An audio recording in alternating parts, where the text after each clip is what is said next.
ఈరోజు భారత అత్యున్నత న్యాయస్థానం సుప్రీంకోర్టు ఒక చారిత్రాత్మకమైనటువంటి తీర్పు వెలువడించడం జరిగింది. ఈ తీర్పు ఏంటనేది కనుక పరిశీలించినట్లయితే ఎస్సీ ఎస్టీ సామాజిక వర్గాలకు చెందినటువంటి ఈ సామాజిక వర్గాల్లో ఉపవర్గీకరణ ఇది చేయటానికి రాష్ట్ర ప్రభుత్వాలకు పూర్తి స్వేచ్ఛ ఉంది. రాష్ట్రంలో ఉన్నటువంటి పరిస్థితులను బట్టి అక్కడ ఉన్నటువంటి పరిస్థితులను బట్టి సంబంధిత రాష్ట్రాలు పూర్తి స్థాయిలో వీటిని ఉపవర్గీకరణ చేసుకోవచ్చు. దీనివల్ల విద్యార్థులకు అలాగే ఉద్యోగాల కోసం ఉన్నటువంటి వారికి వీళ్ళందరికీ కూడా ఉపయోగపడుతుంది. విద్యా అవకాశాలు, ఉద్యోగ అవకాశాలు పెరిగేటువంటి అవకాశం ఉంటుంది. సమగ్రంగా రిజర్వేషన్ని అమలు చేయడానికి వీలవుతుంది అనేది సుప్రీంకోర్టు ధర్మాసనం అభిప్రాయపడినటువంటి అంశం. మరి ఇప్పుడు దీని గురించి ఎందుకు చర్చకు వచ్చింది అంటే 2004వ సంవత్సరంలో ఈ ఉపవర్గీకరణ ఎస్సీ ఎస్టీ సామాజిక వర్గాలకు ఉపవర్గీకరణ చేయటం రిజర్వేషన్స్లో కుదరదు, రాష్ట్రాలకు ఆ అధికారం లేదు అని చెప్పి అప్పట్లో ఒక తీర్పు రావటం జరిగింది.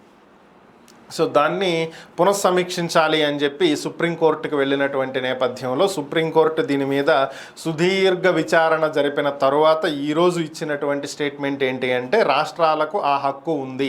గతంలో ఇచ్చినటువంటి తీర్పు 2004లో ఇచ్చినటువంటి తీర్పుని నిలిపివేస్తున్నాము. రాష్ట్రాలు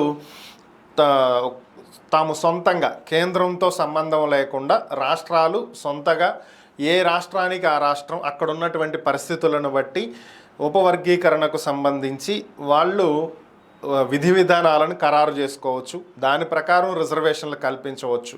దానివల్ల ఎక్కువ మందికి మెరుగైనటువంటి రిజర్వేషన్లని అర్హత ఉన్నటువంటి వాళ్లకు కల్పించడానికి వీలవుతుంది అనేది సుప్రీం ధర్మాసనం చెప్తున్నటువంటి అంశం. ఎందుకని ఏ రాష్ట్రానికి ఆ రాష్ట్రానికి విడివిడిగా రూపొందించుకోండి అని చెప్పడం జరిగింది అంటే మన దేశంలో ఉన్నటువంటి పరిస్థితులు అలాంటివి. ఎందుకని అంటే ఒక రాష్ట్రంలో బీసీగా ఉన్నటువంటి సామాజిక వర్గం వేరొక రాష్ట్రానికి వెళ్తే ఓసీ అవుతుంది.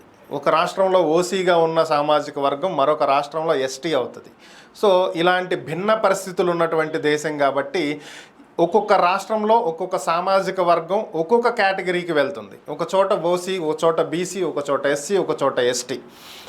కాబట్టి ఇలా మార్పులు జరుగుతున్నాయి కాబట్టి కేంద్రం అందరికీ కలిపి ఒకే విధంగా అమలు చేయలేదు కాబట్టి ఏ రాష్ట్రానికి ఆ రాష్ట్రాన్ని తమకు తగ్గట్టుగా ఏర్పాట్లు చేసుకోమని సుప్రీం ధర్మాసనం చెప్పింది. దీనిని ఈరోజు దేశవ్యాప్తంగా ఎంతోమంది స్వాగతిస్తున్నటువంటి పరిస్థితి.